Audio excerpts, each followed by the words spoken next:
Rise of the Warrior Cop. You're on chapter 5, the 1970s Pinch and Retreat. This is by Radley, Balko.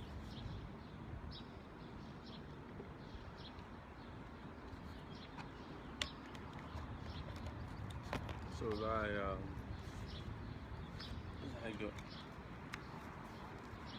go and share this live, I would like to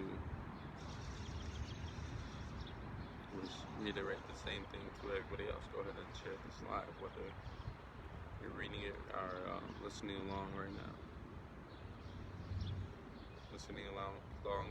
Or going back and listening to this.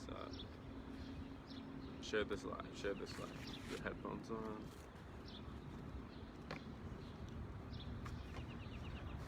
Okay. Chapter 5, the 1970s. Where are we? Where did I leave off? I should find out.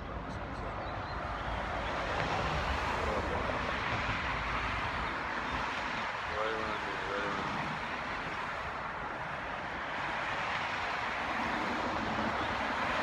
On the House side, Representative McMillan was working on a D.C. bill more in line with what Nixon and Mitchell wanted.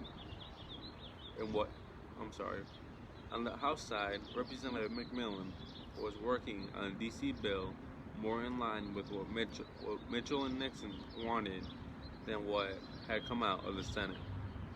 McMillan's hearings on the House bill lasted less than an hour, and only members of the Nixon administration were permitted to testify. When Irving heard about the House bill, which included everything he fought in the Senate bill and worse, he was outraged. He called it a garbage pail of some of the most repressive, nearsighted, intolerant, unfair, and vindictive policies he had ever encountered in politics. The bill swept through McMillan's committee and was approved by the full House.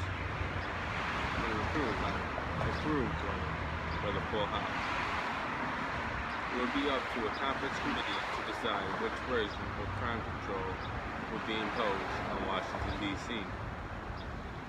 The state reconvened after the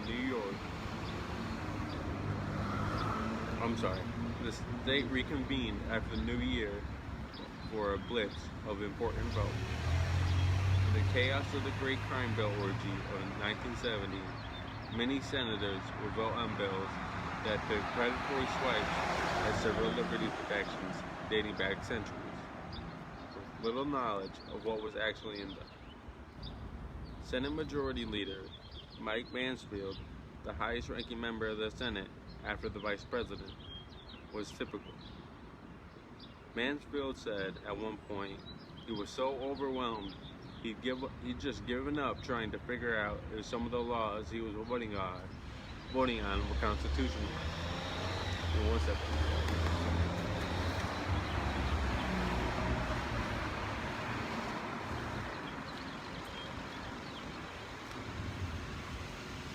Damn, my allergies been acting up a little bit this morning. Apologize. Okay, here we go.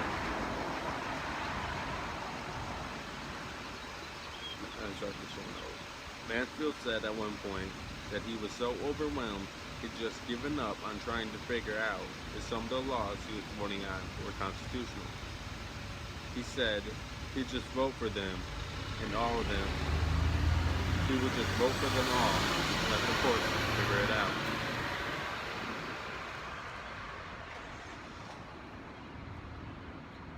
The Omnibus Narcotics Bill, in particular, represented a massive shift of power to the Justice Department. The bill was sponsored by Democratic Senator Thomas J. Dodd of Connecticut, father of the future U.S. Senator Christopher Dodd. For Nixon, Dodd was a useful Confederate.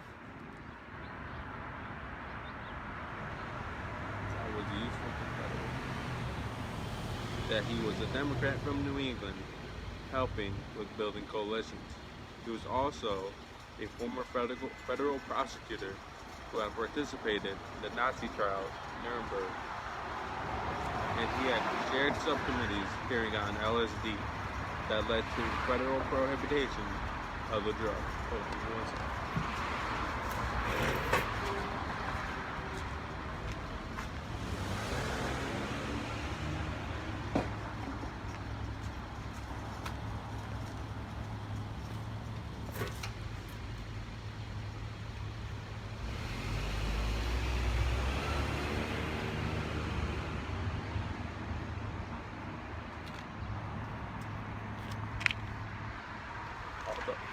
Although Dodd had plenty of anti-crime credibility, the senator's personal committee to law and order was less than impeccable.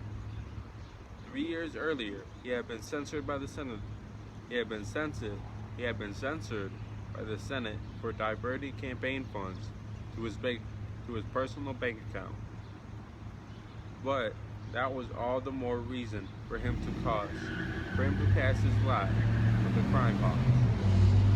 Also up for re-election in 1970, Dodd needed an issue to make his constituents forget about his personal.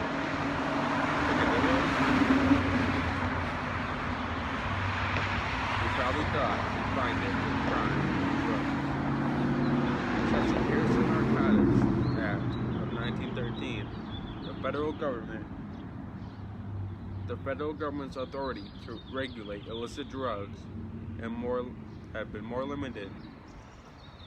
Oh, yeah, 1 second. Hold on. I need that.